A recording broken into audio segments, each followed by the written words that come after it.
여러분 안녕하십니까? 돈이 되는 이슈, 돈 버는 정보와 함께하는 경제 인사이트 정철진입니다. 지난 7월 22일이었죠. 이동통신 단말장치 유통구조 개선에 관한 법률, 일명 이 단통법이 폐지된 지 50여일이 지났습니다. 자, 단통법 폐지로 지원금 상한선이 사라지면서 통신 3사의 경쟁 더욱 치열해지고 있는데요. 오늘 첫 번째 이슈, 단통법 폐지 이후 국내 통신 시장의 모습들 점검해 보고요. SK텔레콤에 이어서 KT 소액결제 해킹 사고까지 연이어 터지고 있는 통신사들의 이 해킹 사태 자세하게 분석해 보겠습니다. 자, 우리 국민들 많이 놀랐습니다. 최근 조지아주 배터리 공장의 한국인 근로자 300여 명이 미국 이민세관 단속국 불법 체류자 단속으로 구금 체포되는 일이 있었죠. 자, 앞으로도 우리 근로자의 비자 문제 해결되지 않으면 미국에 짓고 있는 투자, 이 공장들 큰 피해가 발생할 수 있다는 우려 나옵니다. 오늘 두 번째 이슈, 미국 배터리 공장 단속 여파, 또 파급 효과, 또 비자 문제까지 자세하게 살펴보도록 하겠습니다. 자, 경제인사이트는 유튜브 경제인사이트 채널을 통해서 실시간 시청이 가능합니다. 많은 시청 부탁드립니다.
자, 단통법 폐지 이후에 실제 기대했던 보조금 전쟁 생각보다 시즌 좀 잠잠했습니다. 아마도 아이폰 17, 아이폰 17을 기다리고 있지 않을까 보여지고 있는데요. 무엇보다 이와 관련해서 이와뿐만이 아니라 국내 이통사들 보안 문제, 해킹이 또 다른 핵심 이슈로 떠오르고 있습니다. 오늘 단통법 폐지 그리고 또 해킹 이슈까지 하나씩 살펴보도록 하겠습니다. 장우진 GV 인베스트먼트 이사 함께합니다. 안녕하십니까? 네, 반갑습니다. 자, 단통법이 폐지가 됐었고요. 실은 단통법 때문에 이 통신사들이 경쟁을 잘 안 했다. 이제 이런 비난이 많이 있지 않았었습니까? 그렇다면 실질적으로 폐지한 후에 좀 뜨거운 경쟁이 일어났나요? 그래서 통신사들이 좀 마케팅비 많이 쓰느라고 손실도 좀 보고 그랬나요? 어떻습니까, 실제? 일단은 눈치를 좀 보고 있습니다. 아직은 실적이 공개되지 않았기 때문에 네. 7월부터니까요. 3분기 실적이 나와봐야 명확하게 알게 되긴 하겠지만 아직 정확하게 좀 눈치를 보고 있다는 게 정확한 표현일 것 같아요. 그러니까 원래 이제 공시지원금이라는 표현이 공통지원금으로 바뀌었고 통신사들은 여기에 추가 지원금, 이 지원금에 플러스 유통점, 대리점에서 이제 또 지원금을 제시하는 게 있는데 그 지원금이 아직은 대란급으로 뭔가 터지고 있다 이런 느낌까지는 아닌 것 같습니다. 그래서 일단은 이 단말기 대란, 그러니까 단말기로 인한 이런 대란이 있었냐라고 본다면 조금은 애매하다. 근데 네. 7월 초를 보면, 7월 중순을 보면 네. 일단 폴드라고 하는 갤럭시 S 폴드 시리즈가 나오면서 거기에 보조금이 좀 집중이 됐었어요. 그러니까 처음에 나왔을 때 단통법 해지와 동시에 이제 새로운 핸드폰이 출시되니까 그때는 조금 이슈가 있는 것 같았는데. 3사 모두요. 그렇죠. 네. 근데 8월 들어서는 오히려 좀 잠잠해졌습니다. 그래서 7월 대비해서 오히려 보조금 규모가 한 30% 이상 감소하는 모습이 나왔기 때문에 지금 당장 상황에서 단통법 폐지로 인해서 소비자들이 엄청난 혜택을 받고 있다. 그렇게까지 보이지는 않는 상황인 거죠. 자, 그러나 아직까지는 눈치 보기고요. 왜 또 눈치를 보는지는 하나씩 또 이따가 살펴보도록 할 텐데요. 실질적으로 왜 눈치 보기라고 이야기를 했냐면 원래 이제 단통법이 폐지되면 통신사들이 우리 쪽으로 와라, 우리 쪽으로 와라, 돈도 쓰고 지원하면서 많은 번호 이동이 나올 것. 여기서 우리가 지금 기대를 한 것 아니겠습니까? 그런데요, 이사님. 8월 달만 눈치 보기라고 하더라도 멈춤도 아닙니다. 오히려 번호 이동이 크게 감소를 했네요. 이건 어떻게 해석을 해야 됩니까? 이건 기저효과 때문이라고 봐야 되겠죠. 기저효과? 네. 네. 왜냐하면 4월에 SKT에서 이미 사고가 한번 발생했었잖아요. 유심 해킹 사건 예. 기억나시죠? 예. 그러니까 그 당시에 이제 유심 해킹 사건이 발생하다 보니까 SKT에서 KT나 LG U+로 이동하고 싶은 사람들은 이미 선제적으로 많이 이동을 했던 거죠. 그때 위약금도 안 받는다고 하고. 그렇죠. 그러니까 그게 이제 7월에 나오다 보니까 7월, 6월, 7월에 걸쳐서 대규모로 번호 이동이 일어났었고 마침 이제 단통법 폐지가 되자마자 새로운 핸드폰도 풀렸겠다. 그때 많이 이동을 했었거든요. 그러니까 8월에는 7월에 있었던 그런 효과 때문에 기저효과로 인한 지금 소강 상태가 이어지고 있다라고 보는 게 맞는 것 같습니다. 네. 자, 앞서서 왜 단통법 폐지한 다음에 보조금 전쟁이 바로 터지지 않았느냐, 왜 눈치를 봤느냐. 가장 중요하고 또 핵심적인 이슈 중에 하나로 많은 전문가분들이 뽑는 것이 아이폰 17 시리즈입니다. 특히 우리 MZ 세대들은 아이폰을 선호하니까 이제 이거 기다렸다가 본격적인 전쟁은 이 아이폰 17 시리즈 때문이다. 어느 정도 좀 개연성이 있는 건가요? 일단 그 전에 이제 왜 안 하고 있냐, 왜 적극적으로 안 하고 있냐라고 봤을 때 지금 정부에서도 보조금이 너무 올라가는 걸 경계하고 있어요. 그러니까 통신사 입장에서도 그래요? 예? 그렇죠. 그러니까 이게 보조금 상한은 없애긴 했는데 기존에 예. 보면은 또 공통지원금 플러스 추가 지원금이 있다고 말씀드렸고 예. 추가 지원금이 예전에 15% 이상으로 제한돼 있었거든요. 근데 지금도 보면 통신사들이 그대로 15% 정도만 부담을 하고 있습니다. 그러니까 여전히 여기서 추가적으로 내는 것들을 부담스러워하고 있고 또 약간 공통지원금, 추가지원금의 이제 유통점, 대리점에서 보조금을 준다 그랬었는데 여기에서 보조금을 또 과도하게 주는 것들은 경계하고 있거든요. 이게 불법 보조금이 될 수도 있기 때문에 그런 부분에서 아직은 좀 경계한 게 충분하기 때문에 그래서 조금 안 되고 있다고 보시면 되고 방금 말씀하셨던 아이폰 17 시리즈에 대한 기대감도 당연히 작용했습니다. 네. 그러니까 8월에는 이미 나왔던 것들은 기저 효과도 있었지만 8월은 좀 신제품도 없으니까 좀 기다렸다가 아이폰 17 새로운 제품이 나오면 이때 보조금을 풀어야지라고 하는 기대감도 생각도 분명히 있었을 거라고 그렇죠. 생각을 이때 해요. 보조금 전쟁하자. 그렇죠. 네. 그래서 지금 대기하고 있었기 때문에 9월에 보조금 전쟁이 나올 가능성도 충분히 있다라고 보는데 당초 아이폰 17에 대해서 처음에 시장의 반응은 좀 냉랭했었거든요. 네. 디자인이 왜 저래? 이렇게 하면서 이제 안 좋다고 생각했었는데 네. 지금 중국을 중심으로 봤을 때 사전 계약이 역대 최대 수준 이 정도라고 얘기합니다. 아이폰 네. 16 대비해서 3배 정도의 사전 예약이 나온다고 할 정도로 굉장히 열광적인데 그 이유가 하나 있어요. 왜냐하면 이번에 사실은 관세 영향 때문에 아이폰 가격을 올릴 거라고 생각했었거든요. 가격을 인상할 거라고. 그런데 기본 용량을 128에서 256기가로 상향시켰음에도 불구하고 가격을 동일하게 했습니다. 그러니까 실질적으로 가격을 인하했어요. 그렇죠. 그러면서 시장에서 오히려 크게 인기가 있었기 때문에 그렇게 본다 그러면 아이폰 17에 대한 관심이 커질 수 있고 그랬을 때 통신사 보조금과 맞물리면 이게 분명히 큰 효과를 가져올 수도 있다라고 보이긴 합니다. 네. 개인 취향이긴 하겠지만은 저는 좀 약간 아이폰 17 보고선 실망스러웠는데 중국은 역대 지금 예약이 최대입니까? 그렇죠. 그러니까 지금 이 아이폰 16의 사전 예약 대비해서 3배 정도 된다고 얘기하고 있고 예. 그러니까 디자인으로 보면 디자인 당연히 호불호가 있을 수밖에 없는데 이게 가격이? 그렇죠. 동아시아권 지역에서 보면 이게 좀 있어요. 과시하고 싶어하는 그런 게. 그러니까 외부로 보여주고 싶어하는 것들이 아시아권의 문화에 좀 있거든요. 그러니까 네. 서구권 같은 경우는 개인주의가 있기 때문에 나를 향한 게 있고 동아시아권은 이제 좀 외부로 표출되는 게 있는데 이번 아이폰 17 디자인이 좋든 나쁘든 간에 확실한 게 있죠. 디자인이 바뀌었다. 그래서 케이스를 봤을 때 새 거 샀다. 그렇죠. 네. 확실히 바뀐 게 있기 때문에 네. 그런 것들에 대한 선호가 분명히 저는 있었다고 생각합니다. 네. 하고 앞서 우리 창호진 이사께서 당국에서도 또 너무 과도한 보조금 경쟁은 경계한다는 이야기는 했는데 그건 또 어떤 것 때문일까요? 왜냐하면 소비자 편의 측면에서는 우리는 좀 더 좀 통신사들이 보조금을 주기를 원하는데 말이죠. 그렇죠. 당연히 이제 보조금 많이 주면 좋은 거 아니냐 네. 이렇게 생각할 수 있는데 이전에 단통법을 우리가 도입했던 거를 생각해 보면 단통법 이전에 이렇게 보조금이 누구한테는 가고 누구한테는 안 가고 이건 불합리하다라는 거였거든요. 네. 그러니까 지금도 마찬가지로 지금 보조금에 대한 상한선이 해제가 됐긴 했지만 지나치게 보조금을 일시적이고 특별한 계층에게만 주면 이 보조금으로 인한 피해가 오히려 그러니까 역차별이 발생한다는 거죠. 그러니까 이걸 받지 못하는 세대 같은 경우에는 오히려 통신 요금에 대한 부담만 커지니까 거기에 대한 경계는 분명히 있다라고 생각을 합니다. 네.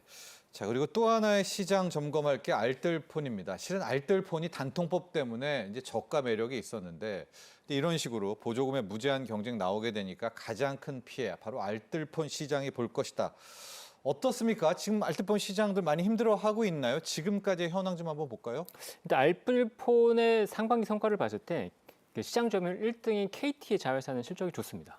그런데 SKT의 자회사인 SK텔링크랑 텔링크. LG유플러스 같은 경우에는 SK텔링크는 실적이 감소했고 LG유플러스의 자회사인 미디어로그 같은 경우에는 적자가 좀 크게 이제 확대가 적자로. 됐어요. 예. 그래서 알뜰폰 사업이 전반적으로는 그렇게 상황이 좋지 않은데 KT만 유독 조금 잘하고 있다. 예. 이렇게 이제 볼 수 있는 상황인 것 같습니다. 특별히 좀 KT가 버티는 이유가 알 수 있을까요?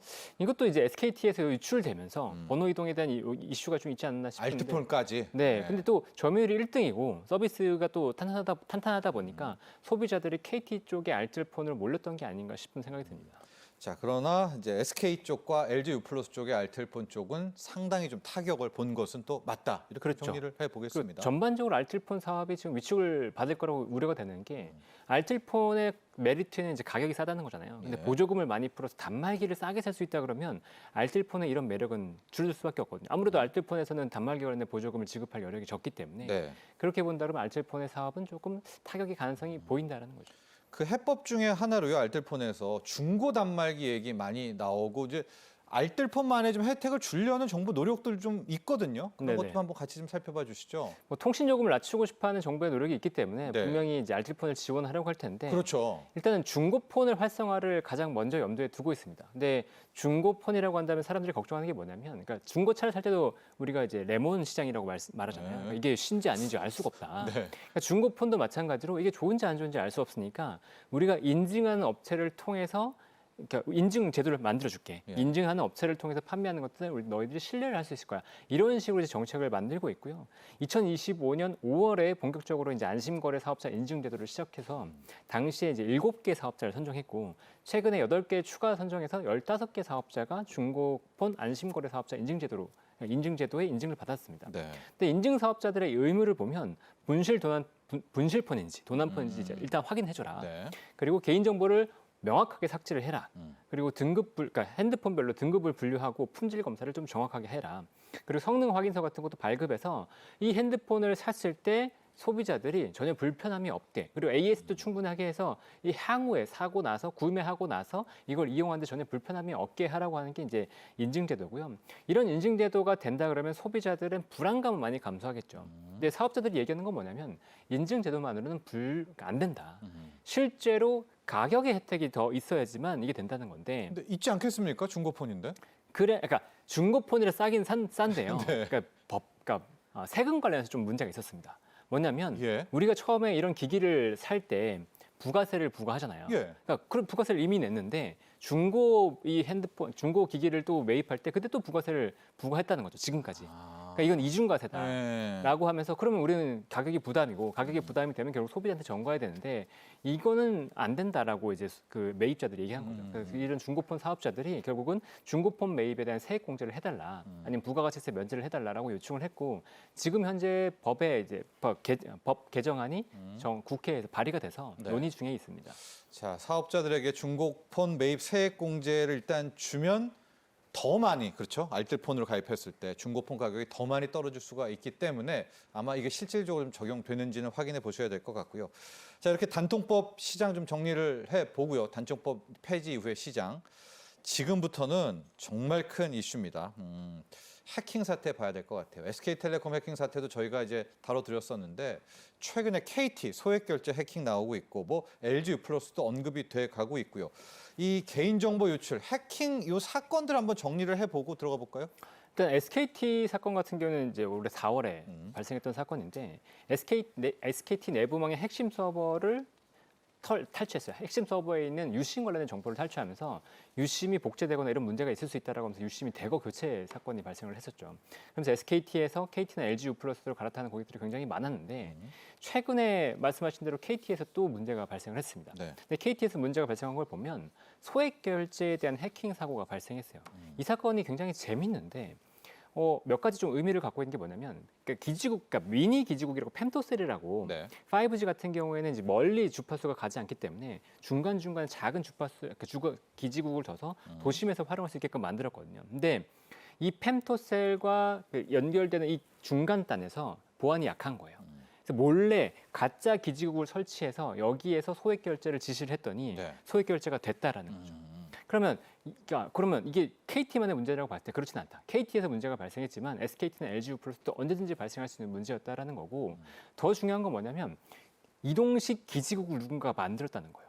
이게 네. 누군가 개인이 그냥 단순히 해킹한 게 아니고 네. 아예 조직적으로 한 거기 때문에 여기에 대한 목적을 좀 더 밝힐 필요가 있습니다. 이게 단순히 지금 내가 돈을 탈취했어 이런 정도가 아닐 가능성이 있거든요. 예. 그러니까 이게 국가 통신망이 어느 정도까지 버틸 수 있는지 이런 것들을 좀 테스트한 것 같은 느낌이 있어서 이걸 국가적으로 좀 더 명확하게 이걸 다루고 이걸 조사할 필요가 있어 보이긴 합니다. 저 가짜 기지국을 누가 했는지 거기까지 수사가 지금 안 되고 있나요? 그렇죠. 아직까지는 뭐 누가 했는지 정확하게 잡아야 되는데 네. 잡지 못했으니까. 잡지 못했다. 네, 아직은 정확하게 밝혀지지 않은 거죠. KT 소액 결제 방금 잘 설명해 주셨지만은 마치 무슨 범죄 영화에서나 나올 법한 그런 그렇죠. 겁니다. 이제 중간 사이에 좀 비어 있는 그 틈을 이용해서 가짜 이동 기지국을 세우고 마치 버젓이 진짜인 것처럼 행세를 했는데요. 이 KT 소액 결제 피해는 지금 어느 정도 이게 계속 커질 수도 있나요?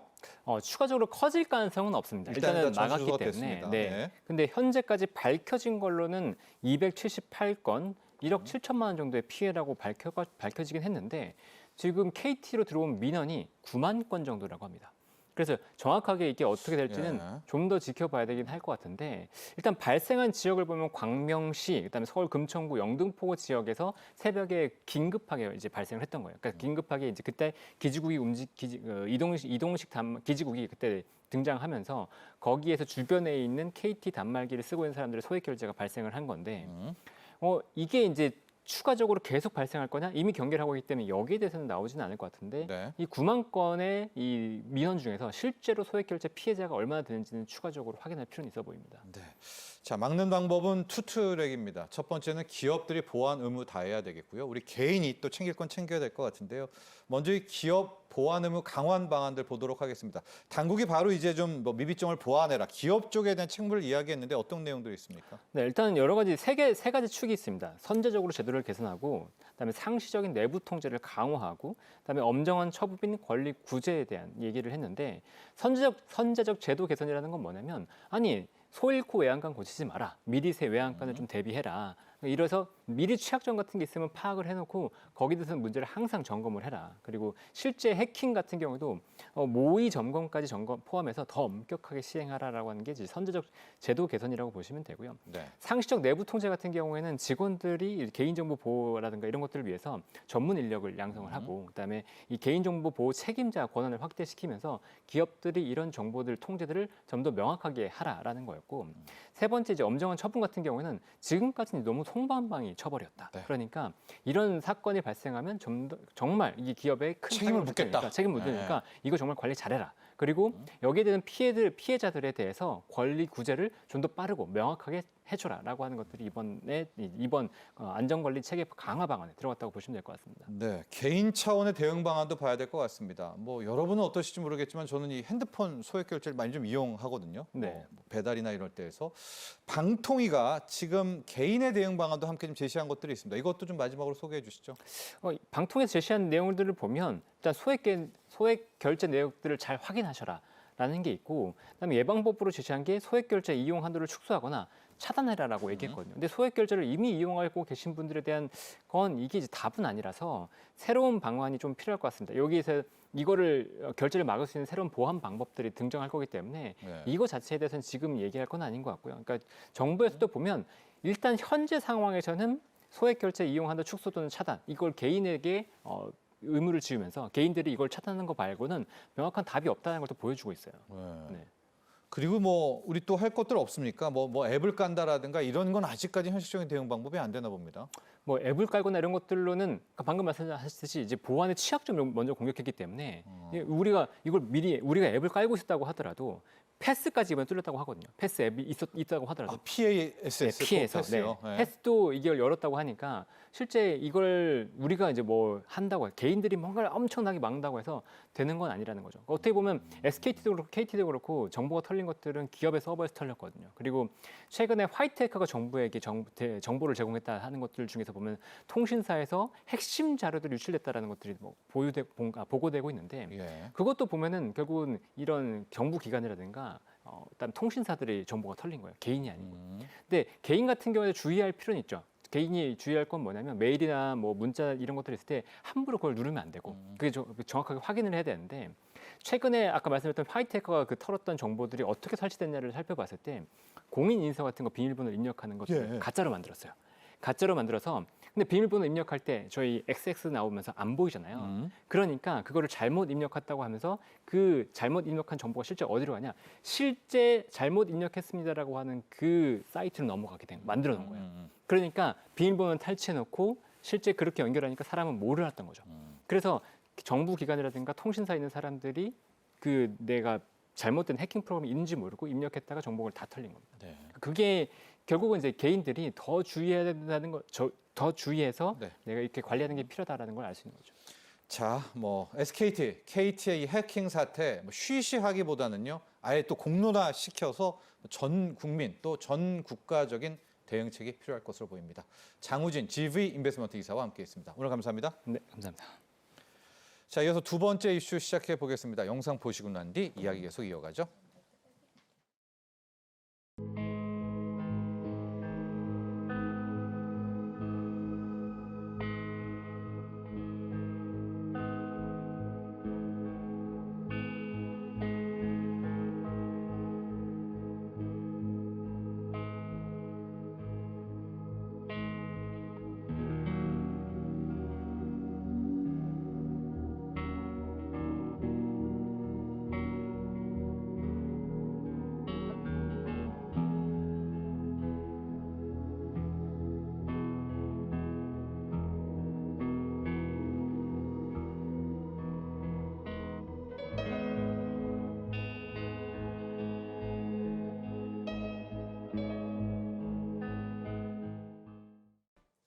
네, 미국 조지아주에 위치한 현대차와 LG에너지솔루션 합작 배터리 공장에서의 한국인 노동자 구금 체포 사건. 자, 이것 때문에 사건의 후 폭풍 일파만파 커지고 있습니다. 관련해서 이제 비자에 대한 논의까지도 함께 나오고 있는데요. 이 문제들 어떻게 바라봐야 하고 해법은 뭔지 이정환 한양대 경제금융학부 교수와 함께 이야기 나눠보겠습니다. 안녕하십니까? 예, 안녕하십니까? 네. 자, 많은 국민들이 또 걱정을 하셨고요. 일단 무사히 다 귀환을 해서 참 다행이다 이런 생각을 해봅니다. 이번 사건 먼저 전반적으로 한번 정리해보고 가죠. 일단은 이 구금이라고, 그러니까 사실은 이제 LG 에너지 구금이죠. 체포 구금이죠. LG 에너지 솔루션하고 현대자동차가 합작 법인을 통해서 배터리 공장을 짓고 있었는데 이제 이 배터리 공장 짓다 보니까 아무래도 좀 진척 속도가 다르고 또 미국은 특이한 점이 있지 않습니까? 미국은 특이한 점이 있다는 거는 미국의 규격은 인치 단위, 뭐 하여튼 킬로그램 단위도 안 쓰고 파운드 단위, 이게 단위가 굉장히 다르거든요. 그러니까 미국만 유니크하게 굉장히 도량형 같은 게 굉장히 다른 나라라고 볼 수가 있는데 이런 것들이 좀 안 맞다 보니까 도량형도 안 맞고 흔히 말하는 그쪽의 건설 회사라든지 전반적으로 안 맞다 보니까 우리나라 직원들이 좀 파견을 가서 공장을 짓는 속도를 좀 빠르게 하고자 했다라는 그런 이야기가 나오고 있습니다. 근데 이제 이게 아무래도 단기적으로 파견을 가다 보니까 네. 실제로 일할 수 없는 비자로 갔고요. 일할 수 없는 비자로 갔다는 이야기는 미국에서 근로를 해서 돈을 벌면은 비자 자체에 문제가 되는 이런 비자를 받고 일을 했다라는 이야기가 나오고 있고 특히나 이런 일에 대해서 용접이라든지 혹은 뭐 그 외에 흔히 말하는 되게 건설 현장에 난이도 높은 직접의 일을 했다가 사실 이쪽 그 조지아주에서 이런 관련 노동자, 용접 관련 공이라든지 배관공 같은 분들이 이쪽에 불법적으로 일을 하고 있다라는 신고가 들어왔고 결국 미국의 이민청에서 이런 것을 이 지역을 어떻게 보면 신고를 받고 급습을 해서 비자가 되지 않는 분들이 일하는 분들을 이제 어떻게 보면 체포하고 구금해서 다시 한국에까지 환송했다. 그러니까 한국까지 다시 돌아오게 했다라는 그런 말씀 드릴 수 있겠습니다. 결국 핵심은 어떤 거냐면 미국의 공장을 짓는데 아무래도 진척 속도가 늦고 그리고 또 이제 도량형 같은 거 굉장히 많이 다르다 보니까 흔히 말하는 속도를 빨리 내기 위해서 한국의 근로자를 파견을 했는데 이분들이 적법한 비자를 받고 일을 한 건 아니어서 미국 근로자들이 항의를 했고 이 항의를 받은 미국의 이민국에서 결국은 이 공장을 어떻게 보면 급습하다시피 해서 체포해 갔다. 그리고 체포한 것이 결국 외교적인 문제로 번지기 전에 우리나라로 환송했다. 뭐 이렇게 아마 이해하시면 되지 않을까 생각합니다. 자, 미국 측의 명분은 제대로 된 이제 비자 스테이터스라고 하죠. 비자가 아닌데 그걸 갖고 일했다라는 겁니다. 이제 실질적으로 뭐 이스타라든가 관광 비자라든가 B1도 지금 미국 측은 안 된다라고 하는데 그럼 어떤 비자가 좀 있어야 되는지도 설명해 주시고요. 근데 지금 세간에서 계속 나오는 이야기가 그런 좀 고급 비자들, 전문직 비자, 장기 워크 퍼밋을 주는 비자는 또 잘 안 준다면서요. 이제 그게 또 고민 아니겠습니까? 예, 앵커님 말씀이 정확하게 맞다라고 보시면 될 것 같고요.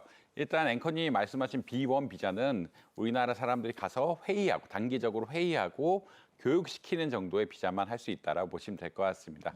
그러니까 비즈니스 비자라고 이야기하는데 가서 비즈니스를 하는 건 오케이. 결국 서로 상대 측을 만나고 회의를 하는 것들. 그러니까 여기 지금 그래픽에 나오고 단발성. 있는데 네. 단발성으로 네. 그 회의를 하고 이런 것들은 오케이인데 여기서 일을 하면 안 되거든요. 일을 한다는 것은 지금 용접국이라든지 배관공처럼 실제로 근로를 하면 안 되는데 이 B1 비자를 가지고 근로를 했다라는 거라고 보시면 될 것 같고요. 예. B2는 뭐 관광 비자라고 보시면 될 것 같고 아까 또 말씀하신 것이 H1 비자, B 비자라는 게 있습니다.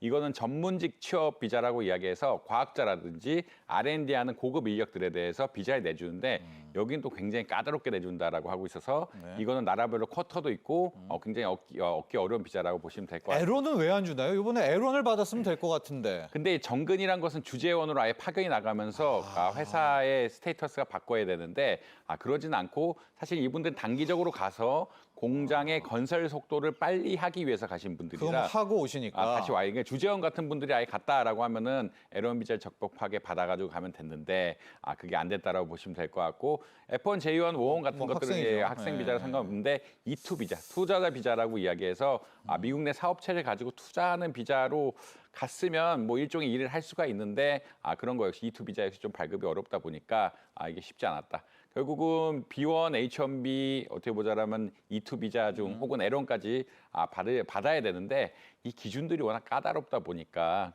특히 말해서 뭐 특히 H1B 비자 같은 것들은 네. 기준이 너무 까다롭고 B1은 받으면 안 되는 비자 쉽게 나오지만 받으면 안 되는 비자였기 그렇죠. 때문에 네. 이게 흔히 말해서 외교 간의 갈등으로 번질 수 있을 만한 굉장한 위기적인 상황이었다는 말씀드릴 수 있겠습니다. 자, 이번 공장도 한번 소개해 주시죠. 이제 그나마 다행인 게 이게 완공돼서 생산하는 게 아니라 아예 건설 중이었기 때문에 피해액은 상대적으로 좀 덜했다라고 하는데 자, 이번 공장 어떤 공장입니까?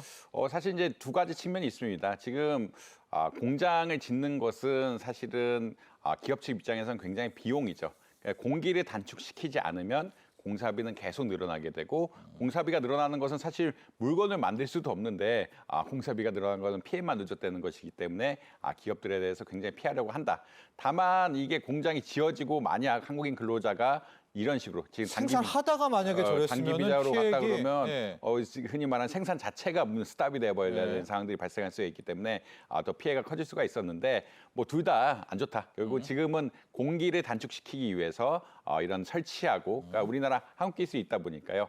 이 설치하고 가는 건데 지금 이제 이 공장 자체는 현대자동차와 LG 에너지 솔루션이 합작으로 만든 배터리 공장이라고 아마 이해하시면 될 것 같습니다.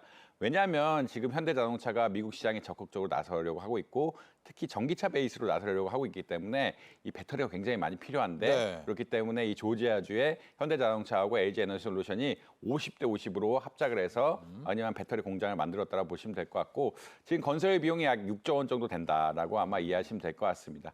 그래서 연간 생산 규모가 30기가와트시라고 이야기하는데 전기차는 30만 대 물량가량의 배터리 생산 능력이 있다. 이게 돈으로 따지면 9조 원 가량 된다라고 이야기하더라고요. 매출의 9조 가량 된다라고 이야기하고 있고 이게 지금 제대로 잘 진행이 됐으면 2026년 초에 생산이 시작이 되고 현대차, 기아차, 그리고 제네시스 다른 브랜드니까요. 이것의 전기차 브랜드에 배터리를 공급하게 되어 있는 이러한 공장이었다라고 아마 이해하시면 될 것 같습니다.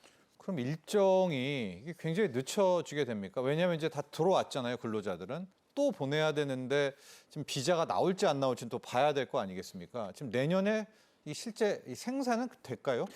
이게 사실 두 가지 문제가 걸려 있죠. 이게 처음 문제는 어떤 거냐면 이제는 지금과 같은 방식으로 B1 비자라든지 이스타 비자를 받아서 안 되죠. 용접 네. 같은 것들 할 수가 없기 때문에 새로운 방식으로 용접, 배관 이런 것들을 다 해야 된다라는 그런 이야기가 있고 특히나 이제 현지 근로자들이 어떻게 보면은 신고를 해서 그러니까 사실 유권자들 아닙니까? 그죠? 유권자들이 신고를 해서 이쪽 공장에 흔히 말하는 체포를 하고 온 거죠. 체포를 하고 온 거기 때문에 이쪽 입장을 또 무시할 수 없거든요. 그러면 미국인 근로자를 고용을 해야 되는데 미국인 근로자를 고용하려면 또 교육 기간이 얼마나 걸릴지 또 예측이 어려운 측면들이 분명히 있습니다. 네. 그렇다는 이야기는 적어도 2달에서 3달 정도는 아마 밀리지 않을까라고 생각을 하고 있고 특히나 이 교육 기간, 용접 배관 이 기술을 사실 이제 공장이라는 게 기술인데 이 기술을 아는 사람들이 가서 하면 쉬운데 알지 못하는 사람들이 가서 하면 또 규격이라든지 이런 것도 안 맞을 수가 있기 때문에 이런 분들이 오게 된다라고 하면은 얼마나 더 지연될지 모르는. 그러니까 지금 최소한 2달에 3달 정도는 아마 지연될 것 같다. 왜냐하면 아까 말씀드린 대로 기존에 하는 방식을 도저히 할 수가 없고 새롭게 교육을 하거나 채용을 하는 것 자체가 굉장히 시간이 걸리고 얼마나 또 비용이 들고 질이 얼마나 또 나올지가 퀄리티가 얼마나 나올지가 모르는 일이기 때문에 좀 시간이 걸릴 수밖에 없는 일이다라고 말씀드릴 수 있을 것 같고요. 네. 그래서 내년 초 완성은 좀 쉽지 않지 않을까. 뭐 적어도 2석 달은 확실히 밀린 것 같다라는 의견들이 많이 나오고 있습니다.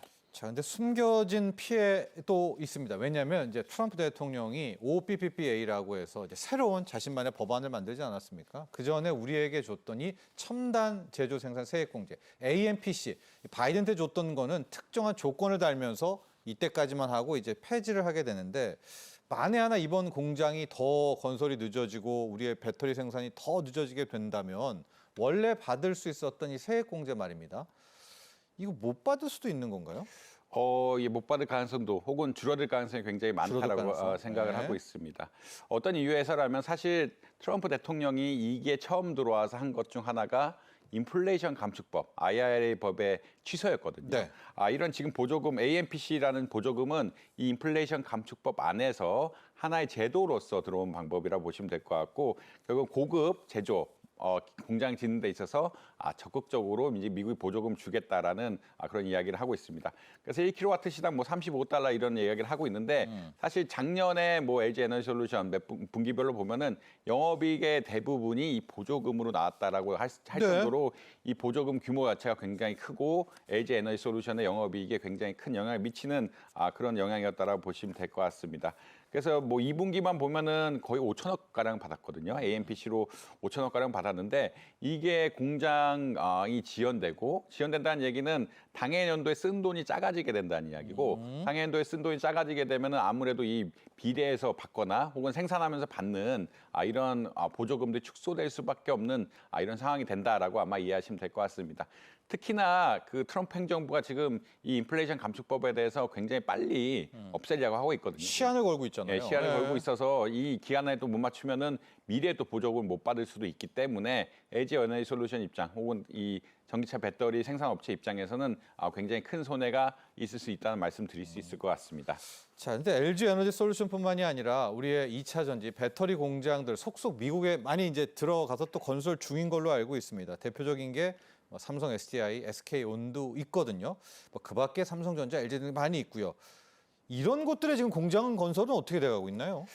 사실 이제 빨리 공장이 짓게 되는 네. 경우가 2025년 말이라고 이야기하고 있고요. 물론 이제 LG 에너지 솔루션하고 혼다의 케이스가 2025년 말쯤 예정이 되어 있고, 그다음에 LG 에너지 솔루션, 현대차가 지금 2026년, 그다음에 SK온하고 포드사도 같이 결합을 해서 한 테네시주에 한 2026년쯤 만들지 않을까라고 생각을 하고 있습니다. 그다음에 SK온하고 현대차 역시 2026년 지금 뭐 그래픽이 계속 나오고 있는데 조지아주에 2026년에 짓겠다. 왜 조지아주냐면 현대차 공장이 조지아주에 네, 있기 메타 때문에 플랜트가 거기 있죠. 거기기 때문에 그 LG 현대차와 연합하는 배터리 공장들은 다 그쪽에 가야 되는 이런 상황들이라 보시면 될 것 근데 같고요. 저기는 비자 문제 없습니까? 저쪽 근로자들은? 저쪽 근로자들은 이미 클리어가 됐기 때문에 그러니까 공장을 짓고 운영하는 상황들이기 때문에 공장 자체에는 아마 비자 문제가 없을 거라고 생각을 하고 있습니다. 그리고 예. 워낙 현대차가 조지아주에 가서 생산을 오래 했기 때문에 그쪽에서 고용도 굉장히 많이 한다라고 이야기하고 있거든요. 그래서 현대차 이미지 자체가 조지아주에서 굉장히 좋다라는 그런 이야기도 많이 나오고 있습니다. 뭐 삼성 SDI 뭐 다시 그래픽으로 가서 스텔란티스라든지 GM하고 인디애나주에서 결국은 러스트벨트 근처에서 이렇게 허니만 배터리 공장을 만들고 있는데 뭐 한 2027년쯤에 완성이 될 것 같다라는 그런 이야기가 나오고 있고요. 결국은 완성된 거는 그렇게 많지 않고 왜냐하면 인플레이션 감축법 자체가 뭐 2020년대 초반 22년 이때 본격화됐기 때문에 그리고 공장 설비란 것이 하루 만에 지어질 수가 없는 거기 때문에 25년, 26년, 27년에서 축차적으로 지어질 예정이다. 이런 말씀 드릴 수 있을 것 같습니다. 자, 우리 2차 전지 뭐 주가도 너무나 힘들지만은 사업도 이렇게 좀 막히게 된다면은 안 그래도 또 트럼프 대통령이 전기차를 또 미워하지 않습니까? 전기차 캐즘의 공장 가동도 늦어지고 또 받으려고 했던 세액 공제 액수도 줄어들고 잘 버틸 수 있을까요? 이 기간을?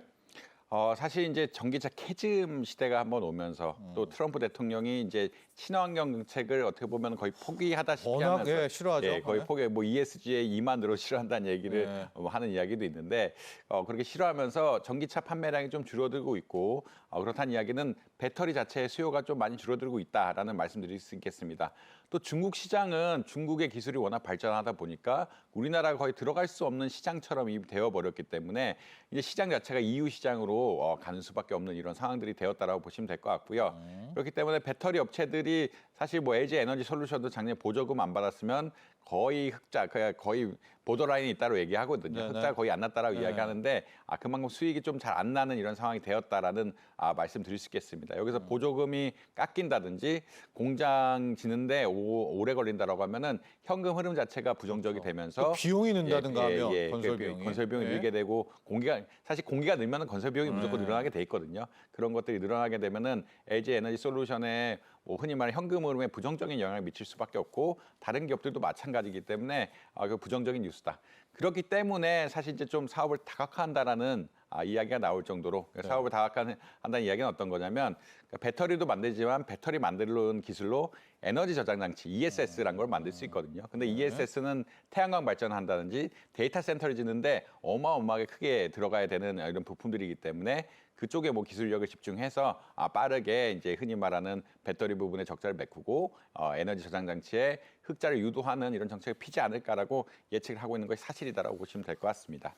자, 근데 이번 사태 직후에 오히려 트럼프 대통령은 뭐 그런 의도가 아니었다. 다른 국가나 또 기업들이 투자한 부분에 있어서 그들의 의욕을 꺾고 싶지는 않다. 또 약간 또 이례적인 이야기를 했습니다. 사건과는 다르게. 또 이 발언 이후에 그렇다면 우리가 원하는 것이 이제 비자 문제, 비자 쿼터에 대한 해결 아니겠습니까? 좀 전향적으로 흘러갈까요? 어떻습니까? 트럼프 대통령의 발언 자체는 B1 비자를 염두에 두고 한 발언이라고 보시면 될 것 같고요. 예. B1 비자는 어떤 비자냐면 아까 말씀드린 회의는 할 수 있고 교육은 할 수 있습니다. 교육. 그러니까 이제 다른 사람들에 대해서 강연을 하고 교육은 할 수 있는 비자다라고 아마 이해하실 수 있는데 트럼프 대통령이 한 말은 어떤 거냐면 미국에 와서 교육시키는 것까지는 오케이고 교육을 시켜서 미국인 근로자를 써서 공장을 지어라라는 이런 의미로 해석이 되고 있거든요. 그러니까 B1은 언제든 주겠다. 비원은 언제든지 주고 뭐 거기서 교육시켜서 하는 것들은 사실은 외국인이 미국인의 인적 자본을 키워주는 일이기 때문에 트럼프 행정부 입장에서는 긍정적일 수밖에 없는 이런 뉴스다라고 말씀드릴 수 있겠습니다. 그러니까 한국 사람들이 가서 교육을 하고 이 교육을 한 걸 바탕으로 해서 극복해라라는 어떻게 일종의 그런 메시지라고 보시면 그러니까 말은 굉장히 좋지만 그런 메시지를 좀 드릴 수밖에 없는 상황이라고 보시면 될 것 같고요. 사실 이를 해결하기 위해서는 비자를 좀 우리가 좀 확장적으로 비자 정책에 대해서 네, 미국과 그렇죠. 좀 잘 협상을 해야 되는데 B1 비자에 대해서 지금 트럼프 대통령이 이런 식으로 이야기한다는 거는 아마 우리나라가 원하는 거는 이 비즈니스를 하면서도 일부 일을 할 수 있게끔 좀 유연성을 줘라라는 비자를 받으면 유연성을 줘라라는 입장을 계속 강조할 텐데 트럼프 대통령의 입장은 훈련 쪽에 집중해라는 입장에 좀 반대되는 상황이라고 보시면 될 것 같고 H1B 비자 사실 과학기술 비자 같은 것들은 쿼타가 정해져 있기 때문에 또 쉽게 늘리지 못하는 상황 그렇기 때문에 오히려 한국 정부에서 적극적으로 협상에 나서야 되는 상황이라고 보시면 될 것 같습니다. 해결책 같은 것들은 호주가 하듯이 네네. 새로운 종류의 단기 비자, 뭐 E3 비자라고 해서 새로운 종류의 단기 비자를 만들어서 어떻게 보자라면 한국의 근로자들이 미국에 가서 단기적으로 일을 하고 다시 돌아올 수 있게끔 하는 이런 시스템을 만들어 놓는 게 가장 합리적이지 않을까라고 생각을 하고 있고요. 네. 왜냐하면 기존 비자 체계란 것은 비자마다 역할들이 정해져 있기 때문에 이 해석을 바꾼다는 것 자체가 사실 법원이라든지 이런 것에 의존을 해야 되기 때문에 좀 쉽지는 않은 것 같다. 그렇기 때문에 우리나라가 만약 적극적으로 투자를 하고 특히나 이제 조선업 같은 데서 우리가 굉장히 많이 투자를 한다라고 하고 근로자들이 많이 필요하다. 그리고 이제 미국의 해군을 짓기 위해서 이렇게 한다라는 명분 같은 걸 잘 쌓아가지고 새로운 비자를 받을 수 있게 하는 것들이 아마 현실적으로 가장 가능한 시나리오가 아닐까 개인적으로 이렇게 생각을 하고 있습니다. 그렇습니다. 지금 트럼프 대통령은 B1은 언제든지 내줄 테니까 한국에 뭐 마스터들이죠. 전문가가 와서 미국 근로자를 훈련시켜서 오히려 미국인을 고용해서 일하라는 건데 이게 약간 좀 현실성이 없는 게요. 교수님, 조선 같은 경우에 언제 그 과정을 거쳐서 마스카 프로젝트를 하겠습니까? 우리가 원하는 것은 앞서 말한 L1이라든가 H1이라든가 아니면 E2라든가 그런 전문직 쪽 비자를 좀 많이 내줘야 될 것 같은데요. 지금 비자 워킹 그룹이 가동이 됐다라고 합니다. 아, 글쎄, 우린 좀 전문직 비자를 원할 텐데 이건 좀 많은 우리가 협상을 거쳐야 될 것 같습니다. 정확하게 앵커님 말씀이 예. 맞는 말씀이고요. 근데 이제 미국의 비자라는 것이 워낙 까다롭고 이제 규칙들이 많다 보니까 이 협상 과정 속에서 좀 진통이 있을 수는 있다라는 말씀드릴 수 있겠습니다. 특히나 우리가 원하는 것들은 우리나라 근로자들이 적어도 건설 현장에는 가서 우리나라 규격에 맞는 생산 시스템을 만들 수 있게 하는 것들이 중요하거든요. 결국은 설비가 되면은 나중에 훈련을 시켜서 그것을 돌리는 거는 굉장히 좀 훨씬 좀 간단한 일인데 설비 자체에 문제가 생긴다든지 설비 자체를 만들면서 공기가 지연되면 매출이 떨어지고 매출이 떨어지면 또 돈을 못 갚는 이런 상황들이 발생하게 되면 또 문제가 발생할 수 있기 때문에 우리나라에 좀 노력을 많이 해야 되고 미국 측에서도 아마 이런 상황들에 대해서 조금 이해를 해줘야 되는 상황이 발생한다라는 그런 말씀 드릴 수 있겠습니다. 특히나 아까 말씀드린 것처럼 조선업 쪽에서 우리나라 용접 공들이 안 가면은 사실상 쉽지 않은 교육을 언제 합니까? 예, 그거를 교육으로 하고 단기간에 품질 관리가 중요한데 그 품질 관리 자체가 안 될 가능성이 굉장히 높기 때문에 이런 부분에 있어서는 미국 측의 협조를 적극적으로 구하고 우리나라 투자 정책이라든지 함께 연계해서 풀어나가는 지혜가 필요하지 않을까 이런 생각을 하고 있습니다. 자, 그래서 현재 이 한미 워킹 그룹에서는 그나마 쿼터에서 굉장히 자유로운 이 B1 비자를 놓고 그렇죠. 우리 한국인 근로자에 한해서는 이 B1 비자에 대한 융통성을 좀 많이 두는 이런 방안을 함께 논의 중이라고 합니다. 자, 지금까지 이정환 한양대 경제금융학부 교수와 함께했습니다. 오늘 감사합니다. 자, 오늘 준비한 소식은 여기까지입니다. 이 정부와 경제단체들이 오는 11월까지 지역 경제 또 국내 관광 활성화를 위해서 여행 캠페인, 여행 가는 가을 행사를 펼칩니다. 자, 캠페인 기간 동안 국민 누구나 교통, 숙박, 또 국내 여행 상품 등에서 할인 혜택을 받을 수 있는데요. 자, 교통에서는 레일로 패스 할인도 있고요. 항공, 지방노선 할인 등 혜택을 누릴 수가 있습니다. 숙박 쪽은 숙박 세일 페스타 할인권 잊으시면 안 됩니다. 자, 여기 여러 가지 다양한 정보가 있습니다. 이 여행 가는 가을 공식 누리집에 가보시면 자세한 내용이 있거든요. 꼭 확인해 보시기 바랍니다. 오늘 여기서 인사드리겠습니다. 자, 금요일 날에는요, 특별 생방송 관계로 오늘처럼 오후 1시에 여러분 찾아뵙겠습니다. 오늘도 함께해 주셔서 감사합니다.